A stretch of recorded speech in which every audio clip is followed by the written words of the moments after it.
വേനൽ മഴ ലഭിക്കാത്തത് മൂലം ഇത്തവണ രക്ഷപ്പെട്ടത് പ്ലം കർഷകരാണ്.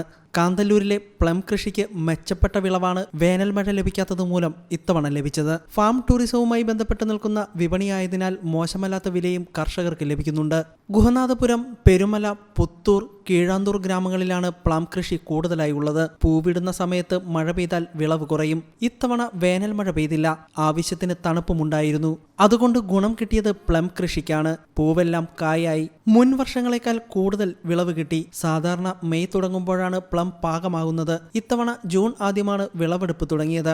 ഏറ്റവും സ്വാദേറിയ വിക്ടോറിയ പ്ലമാണ് കാന്തല്ലൂരിൽ പരമ്പരാഗതമായി കൃഷി ചെയ്തു വരുന്നത്. വർഷത്തിൽ ഒരു തവണ മാത്രമേ പ്ലം പഴങ്ങൾ ഉണ്ടാവുകയുള്ളൂ. 1 കിലോയ്ക്ക് 150 രൂപയാണ് കർഷകന് ഇപ്പോൾ ലഭിക്കുന്നത്. 10 മുതൽ 15 അടി വരെ ഉയരത്തിൽ വളരുന്ന മരത്തിൽ നിന്ന് കാലാവസ്ഥ അനുയോജ്യമാണെങ്കിൽ 50 മുതൽ 70 കിലോഗ്രാം വരെ പഴങ്ങൾ ലഭിക്കും. 30 ഗ്രാം മുതൽ 50 ഗ്രാം വരെയാണ് ഓരോ പ്ലം പഴങ്ങളുടെയും ശരാശരി തൂക്കം. കേരളത്തിൽ പ്ലം വ്യാപകമായി കൃഷി ചെയ്യുന്ന ഒരേയൊരിടം കാന്തല്ലൂരിലെ ഗ്രാമങ്ങളാണ്. News desk you talk.